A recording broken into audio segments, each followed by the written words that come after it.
Channel देखते हैं आज का जेएफजी का पीओटीडी क्या है। Stock buy and sell multiple transaction allowed. ये तो इन्होंने फालतू में ऐड कर रखा है, ठीक है। Stock buy and sell second करके सेम क्वेश्चन है, यही क्वेश्चन है और उसका जो भी सॉल्यूशन है यही है। मीडियम लेवल का क्वेश्चन है एक्चुअल में, ये हार्ड लेवल का इसमें कुछ भी नहीं है। सिंपल ग्रीडी अप्रोच है, ठीक है। सिंपल ग्रीडी क्या है, लालची वाली अप्रोच है कि हमें क्या करना है, प्रॉफिट करना है। ऐसा कोई टीपी वीपी नहीं है इसमें। क्वेश्चन ये कह रहा है कि हमें प्राइस लिस्ट गिवन है कि मान लो कि कोई एक दिन है, डे 1 पर जो स्टॉक का प्राइस है वो 100 है, डे 2 पर 180, डे 3 पर 260, डे 4 पर इतना इतना इतना। ये हर दिन के हमें क्या गिवन है, स्टॉक प्राइसेस गिवन है। तो एक दिन में हम स्टॉक खरीद भी सकते हैं, बेच भी सकते हैं, ठीक है, दोनों भी कर सकते हैं। तो हमें इस तरीके से स्टॉक खरीदने हैं और बेचने हैं कि हमारा जो प्रॉफिट हो जाए वो मैक्सिमम हो जाए, ठीक है। तो यार देखो क्वेश्चन तो अच्छा, अब ये मत समझना कि ये तुम रियल लाइफ में अप्लाई कर सकते हो, नहीं कर सकते। क्यों? क्योंकि इस एरे में तो तुम्हें पता है किस दिन क्या प्राइस होगा, ठीक है। इस एरे में तुम्हें पता है किस दिन क्या प्राइस होगा, रियल लाइफ में नहीं पता। तो चलो एरे के हिसाब से चलना है। यार देखो प्रॉफिट किसी भी चीज़ का कब होगा, प्रॉफिट किसी भी चीज़ का जब होगा जब तुमने उसको जो बाय किया हो वो लो प्राइस पर किया हो और जो सेल किया हो वो उससे बाय वाले से ज़्यादा वाले उस पर किया हो, ठीक है। मुझे मैक्सिमाइज़ करना है प्रॉफिट को। मुझे ये मतलब नहीं है कि सबसे ज़्यादा कौन से स्टॉक पे कमाया, नहीं, किसी भी स्टॉक पे 1 रुपया बच रहा, 2 रुपया बच रहा, 3 रुपया बच रहा है, बचा लो, ठीक है। तो क्या रहेंगे क्वेश्चन, किस तरीके सॉल्व करना है। सिंपल यही करना है कि जो हमारा सेलिंग प्राइस हो वो बाय प्राइस से ज़्यादा होना चाहिए। अगर मुझे पता है कि इस स्टॉक का प्राइस बढ़ेगा ही बढ़ेगा तो ही मैं ख़रीदूँगा। रियल लाइफ में तुम्हें नहीं पता कल मार्केट नीचे जाएगी कि ऊपर जाएगी, लेकिन यहाँ पर तुम्हें पता है, ठीक है। तो तुम तभी खरीदोगे जब तुम्हें पता है कि अगले दिन बढ़ने वाला है, ठीक। तो सिंपल सा देखो, हम इसमें क्या करेंगे, अपना आंसर होगा जो कि इनिशलाइज करेंगे 0 से कि अभी हमारा कोई भी प्रॉफिट नहीं हुआ। अब मैं मान लेता हूँ कि मैं एक स्टॉक ख़रीदा इस प्राइस पर, क्या, प्राइस ऑफ 0, कि ये मेरा अभी क्या बाय प्राइस है। अभी कहीं से तो मुझे शुरू करना होगा ना, ख़रीदना बेचना, कि अभी मैं इस प्राइस से शुरू कर सकता हूँ। देखो नुकसान मुझे नहीं होगा, क्यों? अगर मान लो अगले दिन 40 घट रहा है तो मैं उसी दिन बेच भी सकता हूँ ना। तो इसका मतलब नुकसान तो मुझे नहीं हो सकता। कि अगर मान लो मुझे पता है कि आगे नहीं है तो भाई मैं 100 का ख़रीदा 100 का बेच दिया, कोई मुझे लॉस नहीं है, यहाँ कोई बीच के चार्जेस नहीं है। तो मुझे क्या करना है, सिंपल सा ये करना है कि ये मैंने क्या कर लिया, ख़रीद लिया, 100 रुपये पर मैंने स्टॉक को ख़रीद लिया। अब मैं क्या करूँगा, नेक्स्ट डे पर जाऊँगा, पूछूंगा क्या मेरा स्टॉक का प्राइस बढ़ चुका, अगर बढ़ चुका है तो बेच दो, मुझे लॉन्ग टर्म इन्वेस्टिंग से कोई मतलब नहीं है, ठीक है।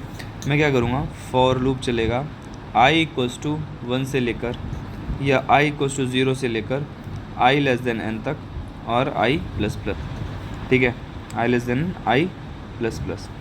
अब देखो इसमें क्या कंडीशंस हैं। कंडीशंस मेरी ये है कि क्या मेरा करंट मैं अगर यहाँ से लूप चलाता हूँ, ठीक है, तो क्या ये प्राइस मेरा बाय प्राइस से ज़्यादा है, नहीं है, ठीक है। तो मैं क्या करूँगा यहाँ ये, अगर मेरा यह सिंपल, अभी इसको यहाँ से देखो, ये मेरा क्या है 180 है, ठीक है। यहाँ से अगर मैं इसको अब ये क्या है, अगर मेरा जो करंट प्राइस है वो अगर मेरा बाय प्राइस से ज़्यादा है, इस लूप को भी हटाओ, ठीक है, इस लूप को भी हटाओ, अगर जो मेरा करंट प्राइस है वो बाय प्राइस से ज़्यादा है तो मैं क्या करूँगा, प्रॉफिट कैलकुलेट करूँगा, ठीक है। प्रॉफिट क्या होगा, जो करंट प्राइस है, price of i minus buy, भाई जिस पे जो प्राइस उसका आज और जिस प्राइस पे तुमने ख़रीदा उसका डिफरेंस ही मेरा क्या होगा, प्रॉफिट होगा, ठीक है। मैंने क्या करा, 100 पे ख़रीदा था, 180 पे बेच दिया, तो कितने का प्रॉफिट हो गया, 80 रुपीज़ का, ठीक है। अब मैं डिसाइड करूँगा कि अब मुझे आज स्टॉक ख़रीदना चाहिए या नहीं ख़रीदना चाहिए, ये 180 वाले स्टॉक मुझे ख़रीदना चाहिए या नहीं ख़रीदना चाहिए। अब तुम बोलोगे कि भाई 100 पे ख़रीद के तुमने 180 क्यों बेचा, 260 पे बेचते, 310 पे बेचते।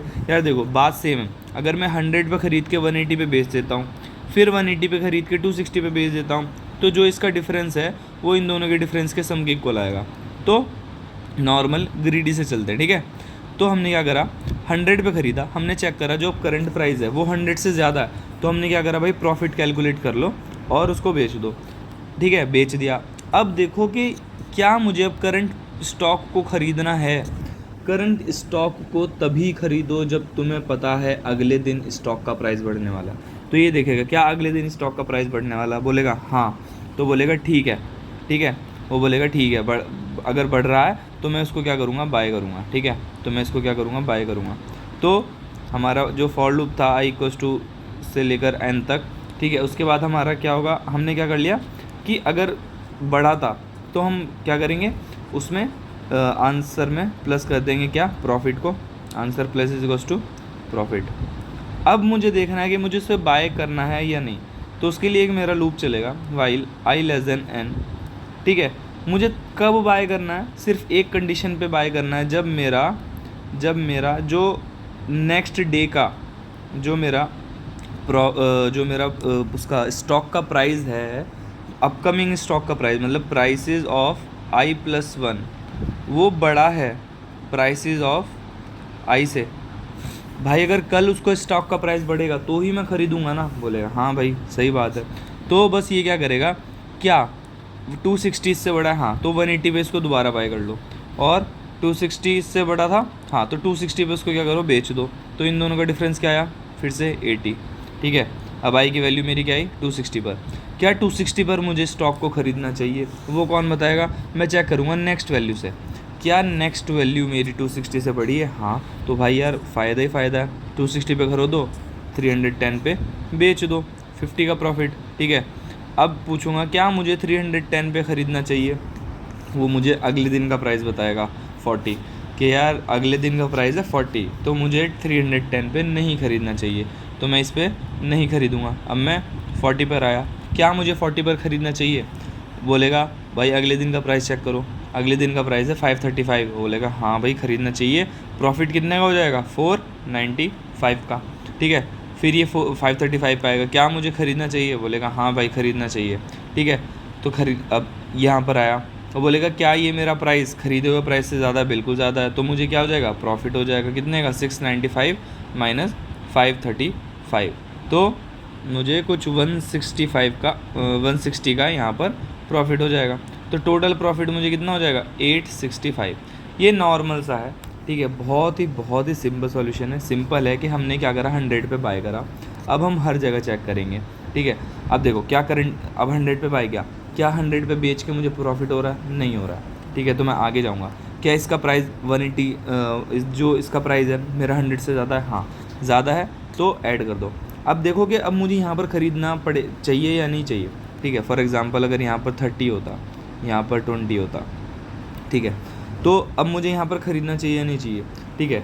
अगर यहाँ पर मुझे ख़रीदना है तो वो कौन बताएगा, ये बताएगा कि भाई 30 अगले दिन का प्राइस बताएगा।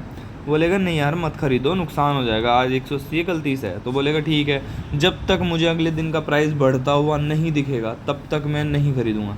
तो क्या 30 20 क्या कर रहा है, फिर से प्राइस डिक्रीज़ हो रहा है, 20 40 यहाँ पे प्राइस इंक्रीज़ हो रहा है, तो 20 पे खरीद सकते हैं, 20 का प्रॉफिट। फिर यहाँ पे भी खरीद सकते हैं 40 से, ये हमारा हो जाएगा 495 का फिर से प्रॉफिट। फिर यहाँ से हम खरीद सकते हैं। तो जब डाउनफॉल आ रहा है तब मत खरीदो, जब डाउन आने के बाद ऊपर जा रहा है तो यहाँ पर तुम्हें पता है इस पॉइंट पर ख़रीदना है, ठीक है, डाउन पीक पर ख़रीदना है। तो ये नॉर्मल स्टॉक्स की हमारी क्या है, क्वेश्चन है। नॉर्मल बेसिक नॉलेज भी ये होती है कि बढ़ते हुए उस पर मत ख़रीदो, कि ठीक है, हमें क्या ख़रीदना है, बढ़ते हुए मतलब एक्चुअल में तो उस पर ये इस पर ख़रीदना है कि आज 20 है कल 40 है, तो 20 पे ख़रीदोगे तो 40 पे बढ़ेगा, मतलब आज कमाएगा तो कल खाएंगा। तो अभी नीचे गिर गया, अब ऊपर उठेगा, अगर अगला प्राइस पिछले प्राइस से ऊपर है तो ही ख़रीदने में फ़ायदा है, ठीक है, फ्यूचर ब्राइट है तो ही बढ़िया फ़ायदा।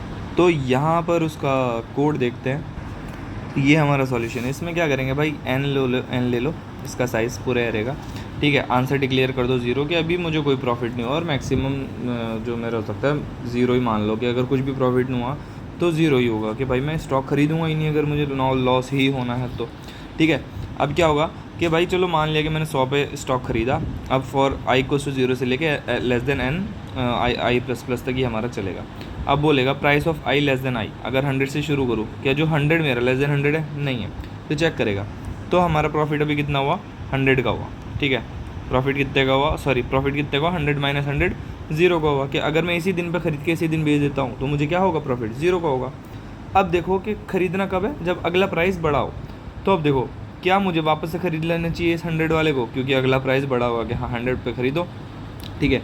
अब ये आएगा क्या 180 मेरा 100 से बड़ा, हाँ बड़ा है, तो प्रॉफिट क्या तो अब मेरा जो प्राइसेस ऑफ आई है अगर वो लेस देन मेरा बाय हुआ, ठीक है। अगर prices of i less then मेरा बाय हुआ, मतलब अगर 100 है, अगर अगला प्राइस मेरा क्या होता 80 होता, तो मैं 100 पे नहीं ख़रीदता ना, मैं क्या करता 80 पे ख़रीदता।